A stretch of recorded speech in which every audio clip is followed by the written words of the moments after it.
last thing I'll hit you with, Steve, is exactly what you've moved us toward, and that's Clemson, Alabama. I know that you're not necessarily going to be excited because you're a Michigan guy, but are you going to be intrigued or interested to see these two programs knock heads again, or is it a bit too much, all this orange and crimson every year? As a Michigan fan, and just as a college football fan, would I like to see more team diversity there? Yes. On the other hand, I think we have a unique situation here where this is not the Golden State Warriors and LeBron James, because it wasn't the Cleveland Cavaliers. Let's be honest. Okay? It was LeBron James versus the Golden State Warriors. Okay, these two teams are pretty equal, and I think that's what makes this more fascinating. Is it's I don't know it's like what the Cowboys and 49ers were in the NFC in the 90s. It just happened that those were in the NFC Championship game and not in the Super Bowl because they were in the same conference. But it was pretty clear those were the two best teams, right? So because it's pretty clear they're the two best teams, I'm not angry at them being the two best teams. I'm not. I believe in meritocracy. They've earned it.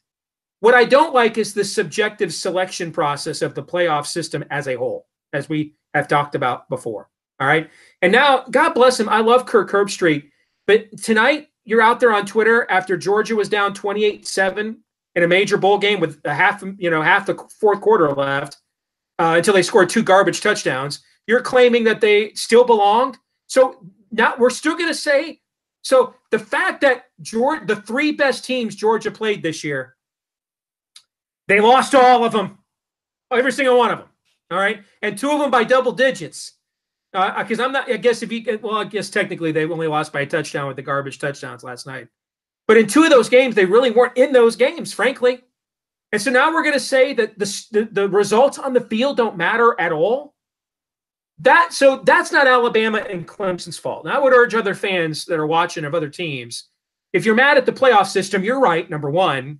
But number two, Alabama and Clemson aren't the fault of this. They have clearly demonstrated their prowess. And what I'm going to be fascinated to see is, to me, for Clemson to win, this has got to look like the two Super Bowls the Giants beat the Patriots with Justin Tuck, Jason Pierre-Paul, Michael Strahan, where they could keep organic pressure with their front four and sit back with the other seven guys and play coverage. If Clemson can do that with that defensive front, then they do have the offensive firepower with the way that Trevor Lawrence is playing right now.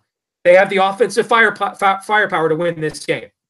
But they have to win it that way because I don't think you can blitz Tua. It's like blitzing Joe Montana when we were kids or Tom Brady and Aaron Rodgers now. Those guys just process information at such a fast rate, they destroy you every time you don't get home.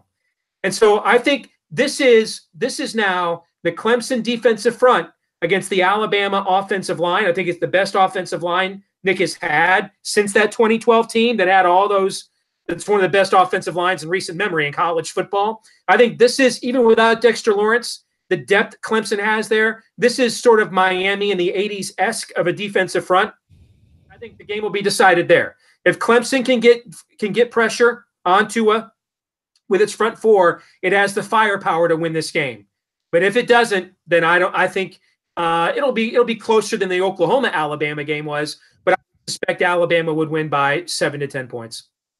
Mark Rogers TV, the voice of college football. Always enjoy the insight from Steve Deace from Michigan podcast, even giving us a key that I certainly would agree upon, as I will delve into more in-depth analysis as we get closer to the Clemson-Alabama matchup, close to the national championship game on Monday. Steve, we appreciate you stopping by, and Happy New Year once again.